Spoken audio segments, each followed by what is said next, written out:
We have lots to talk about in today's NHL News Day, including some NHL trade rumors focusing on teams like Toronto, Vancouver, and Ottawa. Plus, we have big news from the NHL waiver wire. We have a new coaching change as well. The St. Louis Blues did not wait long to pounce on free agent coach Jim Montgomery after being dismissed in Boston. Plus, we have some other injury updates from around the NHL and a big night in Toronto for the Nylander Brothers. All that coming up next.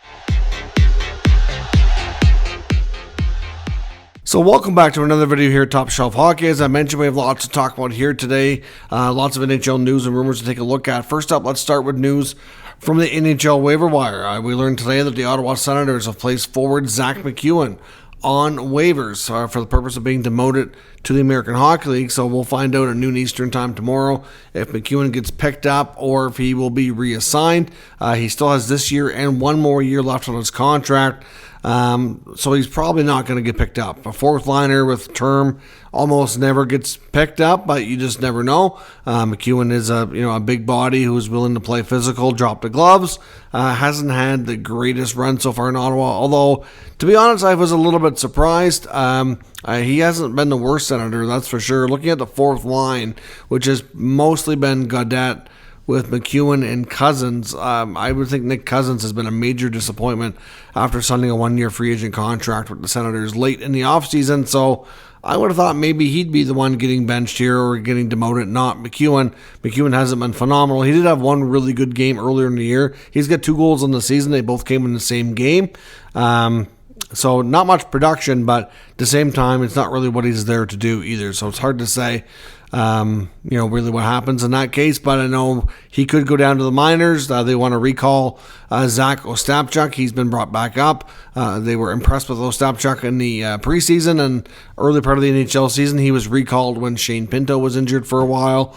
He's played a pretty responsible game down in the bottom 6. So the Senators are a team we're going to talk about a little bit later for some speculation and other changes they may make. But for right now, Ostapchuk's coming up and MacEwen is going to the minors unless he is claimed, and we'll find that out tomorrow afternoon. As I mentioned, we started the day with some pretty big news as well. I do have a video on the channel already discussing some more details. The video was posted late. For some reason, I thought I had it posted this morning right after the news broke, but for some reason YouTube glitched on me and I didn't finish posting for some strange reason. I didn't realize it until earlier this evening. But the St. Louis Blues have fired head coach Drew Bannister and replaced him with a new head coach, Jim Montgomery. Of course, Montgomery was only fired 5 days ago from the Boston Bruins. Some people think that might be a record for fastest coach to get rehired like that, and it's not actually. I'm not sure if this is the record, but I know of a scenario back, and I believe it was 2011,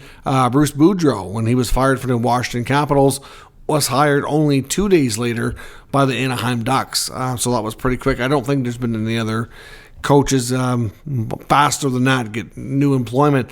But Jim Montgomery, of course, in Boston was in the final year of his contract. The team started slow, and there was negotiations for an extension that didn't go well.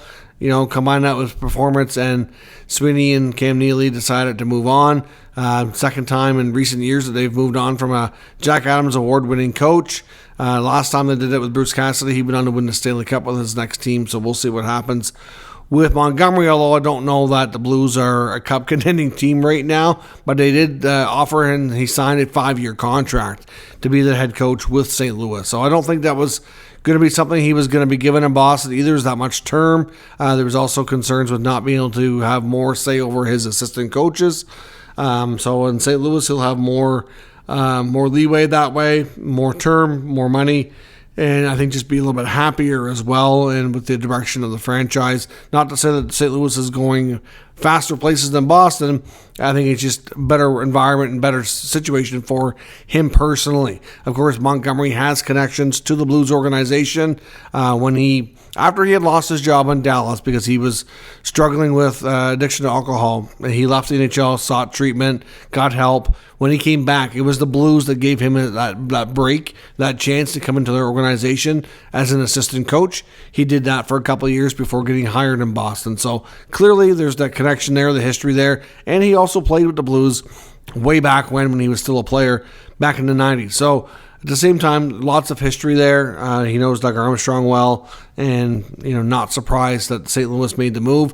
Of course, this morning when I made the video, I kind of speculated that there was the reason for the move was because the team wasn't doing well. This new coach that they like becomes available, and that's exactly basically what Doug Armstrong said when he spoke to the media later in the day. He said basically this move was made because Montgomery became available. If the Bruins don't fire Jim Montgomery, maybe they give a little bit more long leash here to Drew Bannister. But I mean, Bannister still had the rest of this year and one more year on his contract. So that's, it's a tough scenario for them. But he said, Armstrong said this is probably going to be his last coaching change that he's involved in. We know he's eventually going to hand over the reins here to Alex Steen, who's the assistant GM, and will eventually be the GM of the Blues down the road. So big move by the St. Louis Blues. Certainly a great coach getting another opportunity with an organization that he has history with. So not a huge shocker, but at the same time, I think not necessarily one that everybody kind of seen coming, at least not this quickly. I mean, when we talked before about organizations that Montgomery might land with here in the near future, we talked about Montreal, we talked about Detroit. St. Louis was a team that came up because of the history, but it just wasn't apparent and imminent here that a change was going to be made.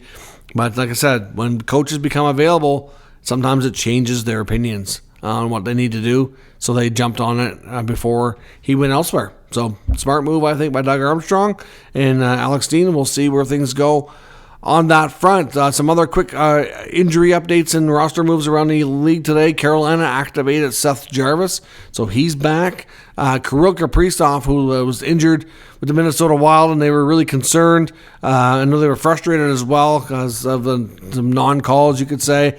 But Kaprizov did have an MRI done today, and kind of the outcome of that was that it's not as bad as it seemed, and he's been able to avoid a more serious injury, so he shouldn't be out too long.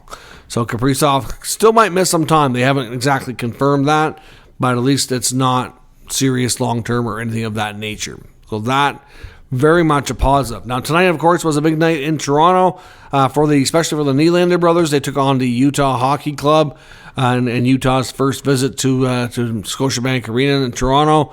First game for the Nylander Brothers to play together. Of course, Alex Nylander signed a couple days ago with the one-way deal in Toronto after starting the year on an AHL-only deal with the Marlies. Of course, with all the injuries and everything they've had, they signed Nylander so he could play in the NHL here with his brother. I know pregame there was lots of interviews. All his teammates were saying William was very, very excited, and the brothers were pumped to play their first game as teammates in a really long time. So good on them. The 13th set of NHL brothers to play for the Toronto Maple Leafs in the history of the club, and they're only the 5th set of brothers to play for the club at the same time and appear in the same game. So 13 different brothers have appeared. It means that there's obviously some sets that have played for the Leafs, just not together at the same time. But the 5 different sets of brothers have, and they're the 5th ones to do it. So some history there and some great news. And of course, the Leafs won, and William Nylander scored a winning goal. So obviously he was feeling good tonight and enjoying the fact that his brother is riding shotgun there with him now in Toronto. Now, as I mentioned, some rumors around the NHL, some talk and speculation about what teams might be up to here. One, we'll talk about Vancouver. I know they beat the Ottawa Senators yesterday, and they did it without Quinn Hughes for the bulk of the game, who was kicked out early on a major penalty for boarding against his good friend and Senator centerman Josh Norris. And a lot of people didn't like the call. It really wasn't that vicious. It wasn't that malicious. Definitely don't think there was any intent, but it's just the way the rule book is written. When the call is boarding or cross-checking and it's deemed to be a major, and it's a major if there's an injury, and injury is physical, obvious nature. When there's blood or anything like that, that's how the rule is written. Cross-checking and boarding majors are ejections. The game misconduct comes with it automatically. So it's not like a case of like a high stick where they can call a double minor. It's not the same rule. So it's just the way the rule is set. I mean, like I said, it seemed like wasn't that bad. But I mean, if you see Norris afterwards, like he his face was banged up pretty good. He went face first into the dasher. He's got a busted lip and the cuts on his face and nose. He was busted up pretty good. He had to leave for a few shifts to get repairs. And obviously because of the fact that he was bloodied up, that's considered injury. And, Hughes goes to out of the game. So they were forced to play with 5D. But one of the pairs on the blue line in Vancouver that they haven't been thrilled with is the Soucy and Myers pairing, which I know when Myers was re-signed in the offseason, I was quite surprised. I personally thought they signed him for too long and too much. The fact they were bringing him back, I was like, okay, maybe they signed him to a 1 year cheaper deal, something along those lines, and they went 3 years and $3 million or whatever. And that pair has not done the greatest. And there's lots of talk that they're trying to find ways to upgrade that blue line. And the name that keeps coming up in the rumor mill connected to the Canucks is Marcus Pettersson out of Pittsburgh. We know that Alvin and Rutherford know him very well from their time in Pittsburgh. He's now a pending UFA. We know that he and his agent did have discussions with Dubas on a contract extension in Pittsburgh and never worked out to the point they get a deal done. And then I think the way the season started, Dubas going to put everything like that on hold. He's like, I'm not signing anybody at this point until I have a better idea what this team is like, because obviously they were not doing anywhere near the level of play that they hoped they would. So we'll see. Obviously the Canucks are, there are other defensemen that are out there, but Pettersson is the name to watch and very much connected there. And it wouldn't be shocking if they do pull off a move sometime soon. They did pick up Erik Brandstrom, has been a good fit, but obviously Erik Brandstrom is nothing like Soucy or Myers, completely different type of defenseman. And I do wonder if they want a bigger, more defensive style defenseman to maybe replace one of those guys on that pair. So we'll see what they end up doing. But Pettersson right now appears to be their target, but there is competition. I know Edmonton was mentioned as a potential destination for him as well. And Toronto, of course, we know that the rumors around them continue to swirl about adding center depth. I think they're pretty content with their blue line, pretty content with their goaltending. For the most part, the forward group isn't too bad. They're going to have to tinker around the edges, like that's what they always do. Adding somebody who can play a third-line center role seems to be the main focus and the main preference here for this team. We talked the other day about a player like a Nazem Kadri or a Ryan O'Reilly that came from the Athletic and James Myrtle, kind of musing over those, names that are linked to the Leafs from their past histories there. But obviously, like I said, the thing with both of those scenarios is that they both have term and the money makes things complicated. So as much as, it's fun to think about and it was interesting to talk about, and especially when it comes to, if you think about the fit and everything, there's lots of reason to say that would make a great idea. That's a great move. They would benefit well from having a player like that. It's just going to be really complicated. Some other names getting mentioned now in circles around the Leafs center targets include some more names that might be more feasible, including Seattle's Yanni Gourde. Now, there's still a possibility that Gourde re-signs in Seattle. I don't think that's 100% given he gets traded. But again, a tenacious, centerman who can play, a hard style, you can say. He's not a big guy, but he plays bigger than what he is. Not going to give you a ton of offense, but he's capable of chipping in. And it just might make your team harder to play against, good on penalty kill, good on faceoffs, that type of stuff. So that's a name. Mikhail Granlund in San Jose is another name to watch as well. He's played really well for the Sharks after kind of being a player that they picked up as a, castaway, you could say. And he's been a good fit there. Now, I would caution with that because Granlund has surprised in San Jose and been very productive. And sometimes you just can't replicate that. So we'll see where it goes, but it's a name that's out there. Of course, we've heard about Brock Nelson in New York with the Islanders. But again, I don't see the Islanders selling unless they're for sure out of the playoffs. It kind of depends on where things go. Another name was Bruins centerman Trent Frederick. Again, they made the coaching change. They've won a couple of games.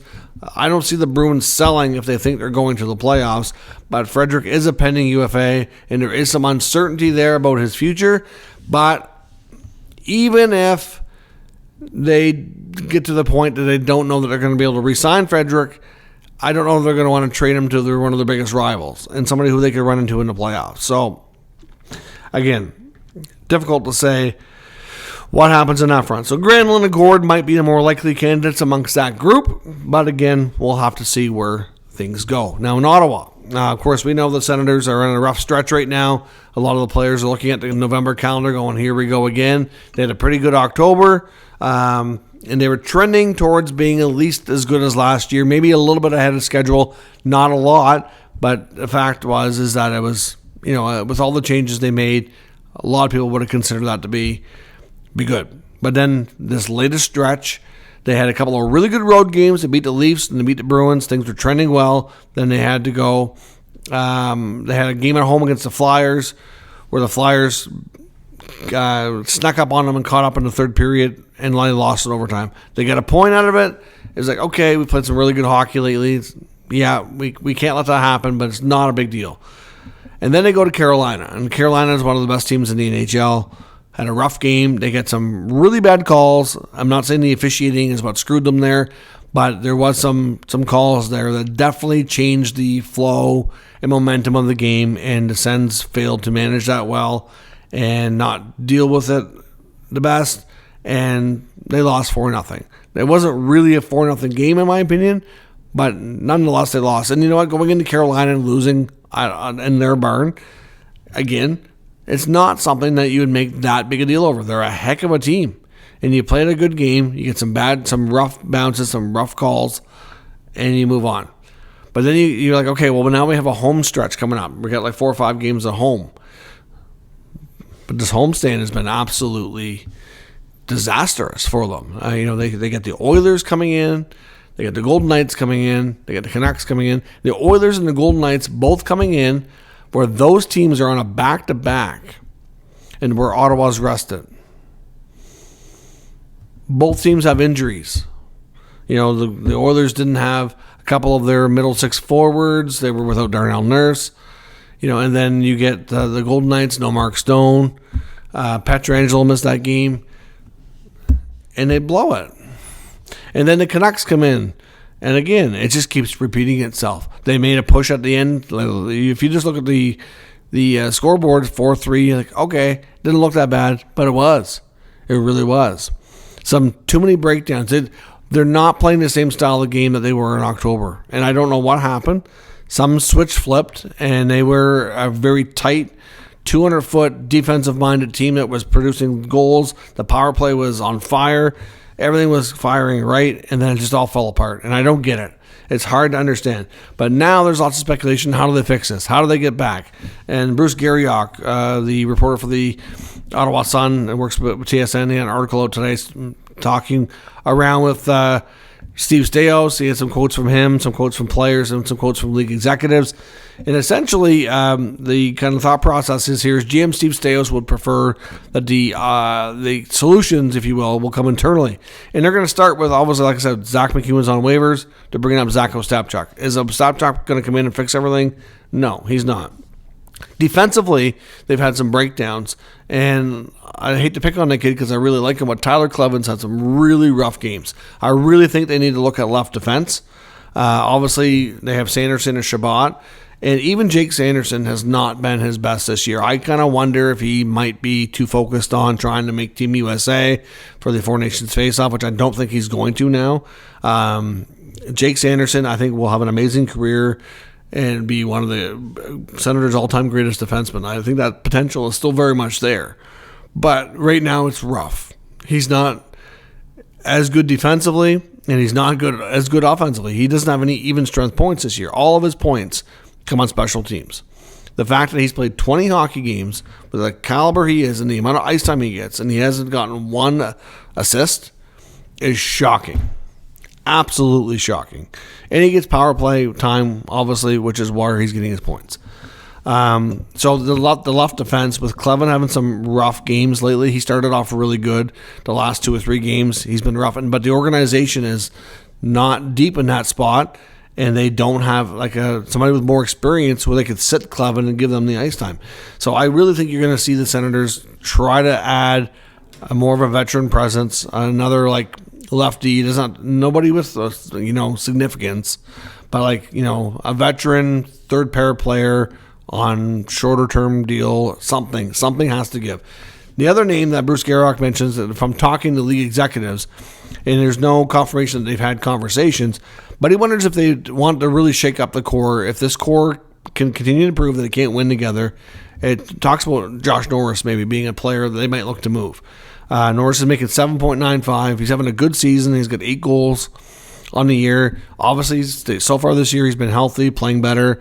Missed a lot of time with some shoulder injuries, and the fact that he's healthy right now and producing might be a good value for him. If they were ever going to move him, it might be a good time to do it. Now, I don't know that they're going to rush out. I don't think they're going to make any rush decisions here, but if you look at the core guys of like Brady, Tkachuk, Tim Stützle, Norris, Batherson, Shabbat, Sanderson, to me, he might be the one that makes the most sense. Drake Batherson has a phenomenal contract, and he's been one of their most productive guys. He's at a point per game. He's got 20 points in 20 games.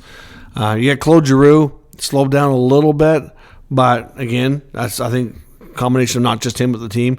To me, you got to look more at the supporting cast. It hasn't really been an issue of the core not producing. The support players they've brought in the offseason, looking at Nick Cousins, you're looking at Michael Amadio, even Linus Ullmark hasn't been as advertised. So, I mean, Ullmark's been up and down, but I think long-term you believe he will figure it out. Nick Jensen's been really good stabilizer back there.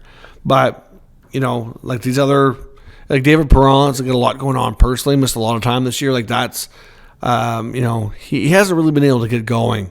He came in, new team, very early in the season, going to take a big stretch of time off because of the personal situation with his wife and the new baby and all the complications. And he needed to do that, and I fully support that. But it's obviously impacted his rhythm and his ability to kind of be, find rhythm and get going on a season, right? So the Perron signing hasn't worked out, but you can excuse that one. Then you get Cousins, hasn't worked out. Amadio hasn't worked out.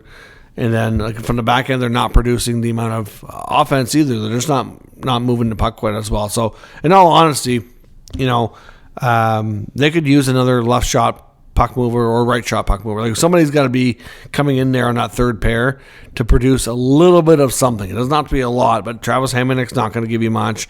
And Cleven's been really good, but now he's struggling, and he really could use a reset. But there's nobody there to really relieve him. So I think left defense for Ottawa, and like I said, it makes what Gary Ock is saying about Norris being a potential target. But I don't think we're close to that happening just yet. But the thing is you could take, if you do move Norris, you still have Ridley Gregg and Shane Pinto along with Tim Stützle as your centers. So it is possible you could consider moving one of those guys. And with his injury history, if you could find a good return, like a hockey type trade, maybe that is something you look at. But at the same time, you could move maybe because Ridley Gregg right now has also struggled to produce. Hasn't played bad, but he's not producing offensively. I would move him down to probably your third line, and maybe give a chance for Pinto and Norris to both play top six, and one of them has to go to the wing. And that way you kind of load up your top six a little bit more. If you take Gregg down and move up Pinto, to me that would be an easy move to try to generate more. So we'll see. I mean, they're trying to go internal options first. I don't think Steve Staios wants to pull the trigger on a big trade here, but they need to look at their defense on the left side. They need some support. They need some veteran leadership there.